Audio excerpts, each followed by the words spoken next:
ওয়াফেদ বারেন, কি নাম ওর? আল্লাহু আকবার। কত টাকার মালিক সে নিজেও জানে না। প্রিন্স ওয়ালিদ বিন তালালের নাম শুনেছেন?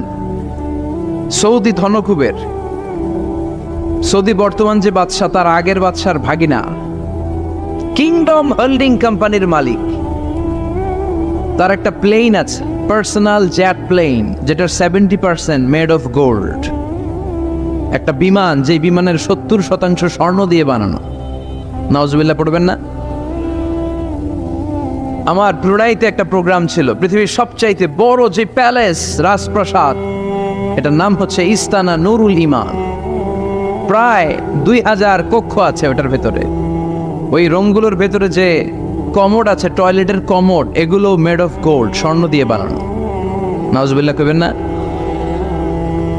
এই ইস্তানা নুরুল ইমানের মালিক হচ্ছে ব্রুনাইয়ের সুলতান হাসান আল বলখিয়া। তার সংগ্রহে 500টা রোল